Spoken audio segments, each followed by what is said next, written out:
Welcome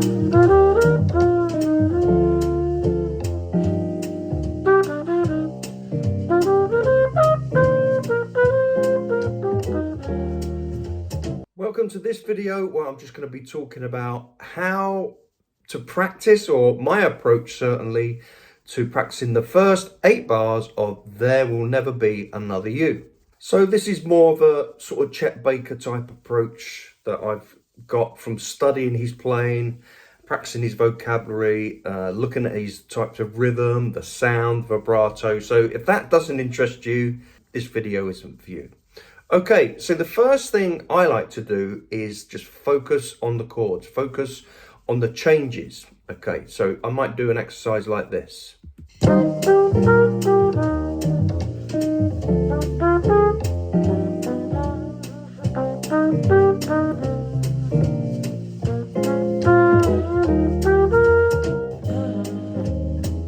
This way, by learning the changes and playing just the triads, you always know exactly where you are.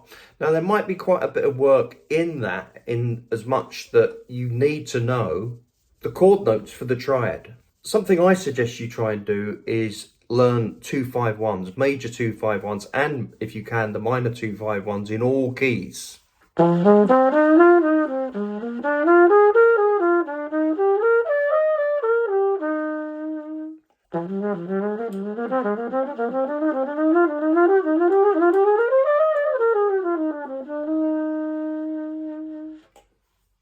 They were the very first 2 exercises I learned to help me get to know my instrument much better and learn the scales and chord tones for each of the 2-5-1s in all the keys. So the next thing I'd probably do is add the 6th and the 7ths.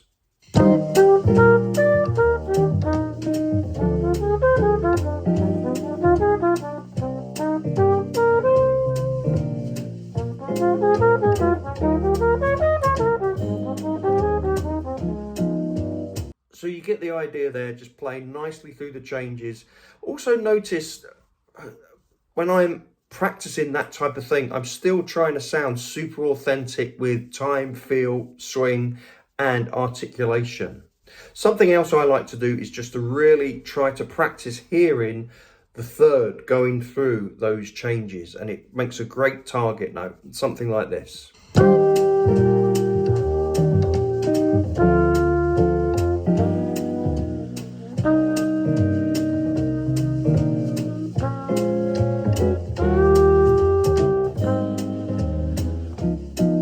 So make sure you can really hear that third going through, and then I would target the third with approach notes and just maybe some very simple syncopation.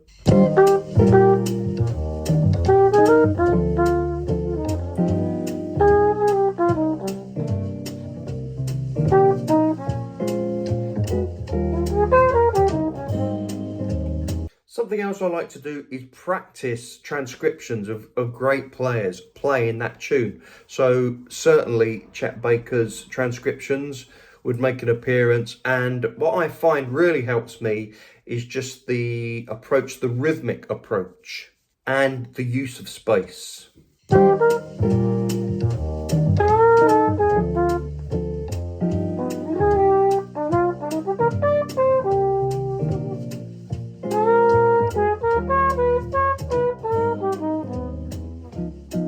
Of course, there's lots of exercises, pattern exercises we can try and do to get under our fingers too. Things like this.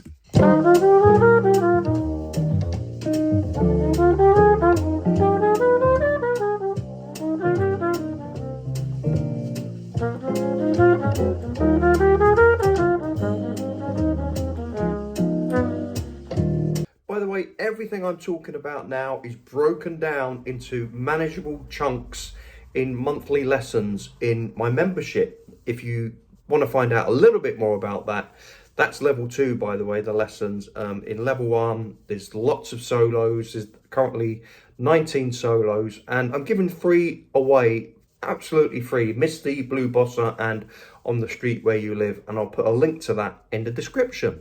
Okay, something else I'll practice would be motifs, building up some type of motif, rhythmic motif, melodic motif that I might have stolen, or I can actually improvise whilst playing, and I will practice those.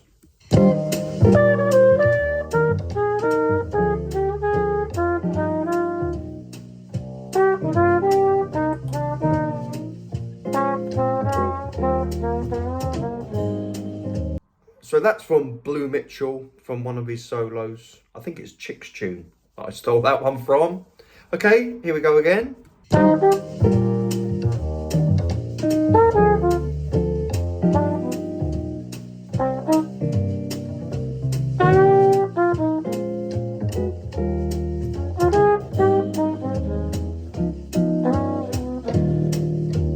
The key takeaway for this video is try not to just noodle. Always have something you're trying to get better at, whether that's vocabulary, and I could be just practicing maybe 2-note enclosures.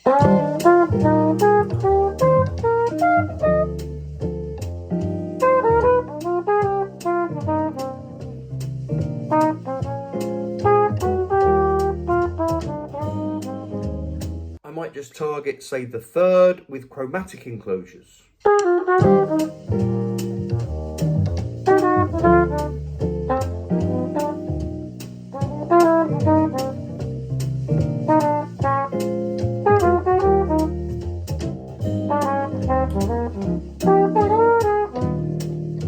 So you get the idea, and then gradually try and put all this together. And the more you practice it intentionally and actually really feel it and get it internalized, the more chance you've got of actually hearing it when you're soloing and it just coming out, and you'll have the ear finger coordination to play what you hear.